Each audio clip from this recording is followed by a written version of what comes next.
Good for the planet and our community for 100 years. Want to let you know this morning about a very special walk that you can come out and be a part of on October 18th. It's significant every year, but this year especially because it marks the 20th anniversary of the Cammy's Cause 5K. This is Emily Collier.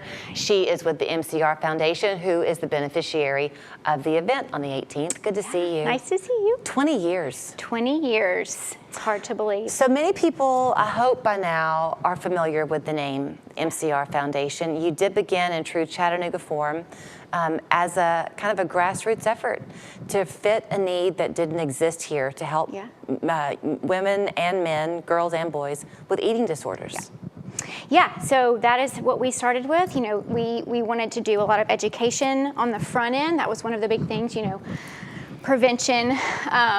And so we did a lot of education on the front end, and we started with the school program and a referral system, which we still do because I'm a licensed clinician, and so we still make referrals when we get phone calls, which we get often.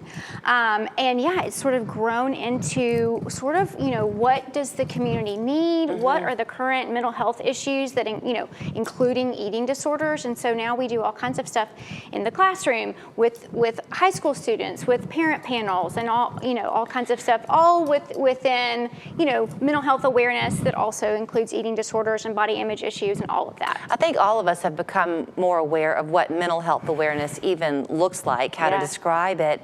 But if you have a child or maybe a grandchild, especially in the school system right now, probably late elementary, sad to say, certainly through high school, you're probably seeing this, college as well, but it is not anymore what you maybe thought it was. Eating disorders take on all forms, don't they, Emily? Yeah, I mean, and it can come, you know, in all ages, all shapes and sizes, and I think, you know, the sad thing is we're seeing the trend, you know, I'm getting phone calls younger and younger, most recently for a 10-year-old. Wow.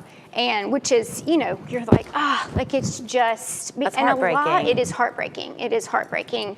And of course, you know how I feel about social media, but all of that has kind of fed into the mental health issues that we're seeing right now related to anxiety and depression and body image issues and constant comparisons that you're seeing on this little screen. If you've watched it in your life or the life of a friend, it's not a quick journey either. No. It's an all-consuming one, not only for the person going through it, but for the family, siblings, all of it.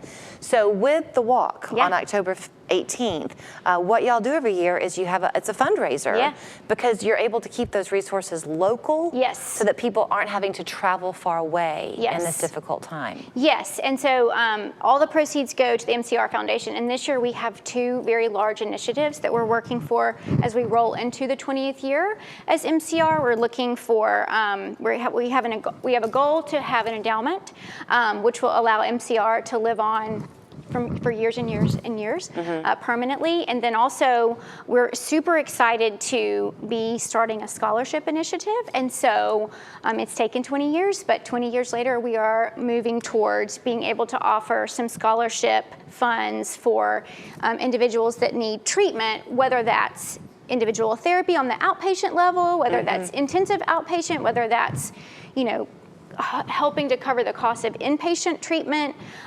So that is what we'll be rolling out over the next year. And just to kind of lay that out for you, if you've never had to go through this before, and you're pretty close to reaching that goal for the scholarship fund, it's not an insignificant amount of money. You want it to make an impact. Right. But you're talking about families who will pour out everything they have for the sake of saving, quite literally, their child in most cases, and they've maxed out. And then there's one more step that they have to do, and it totally can break the bank. Absolutely. And what are they going to do? Absolutely, especially if you have a loved one or a friend that's gone through inpatient treatment. Well, the real work comes when they've been discharged and they go back into daily life. Well, you don't stop therapy. Now you need to make sure you're getting weekly therapy to talk about what you've learned in that inpatient environment, and then how do you go back into real life, and you don't just stop cold turkey. So you've spent, you know, a large chunk of, even if you have insurance, a lot of things come out of pocket, and then you've got to go back into, you need individual therapy, you need nutrition therapy, and so there's a lot of things that are needed that are costly.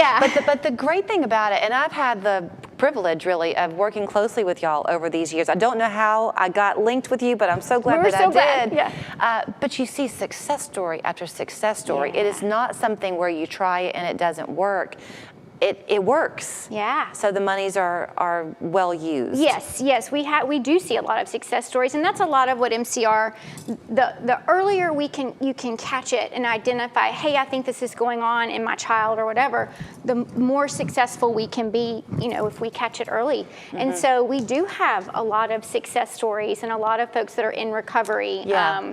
And so it's helpful. So often we will talk in private conversation about the importance of, you mentioned social media, putting down the phones, getting outside, doing things as a family. This could be the thing, right? Yeah. Just sign up for the Cammy's Cause Walk, and it's kind of different levels, right? Yeah. You have one for the kids. Yes. So we have a 1 mile fun run that you can also walk the 1 mile if you want to. You can walk the whole thing if you want to.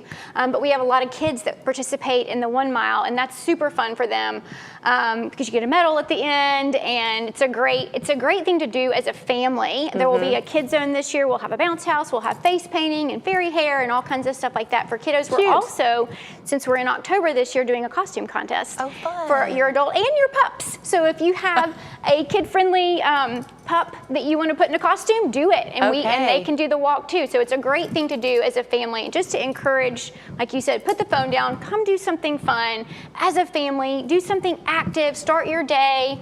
We will also have a coffee truck for those that need a little help starting their day.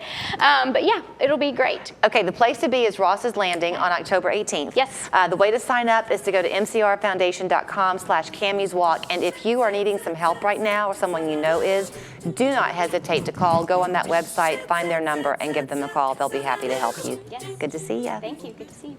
On the Jennifer Hudson Show. There's a lot to love. Did it hit your spirit?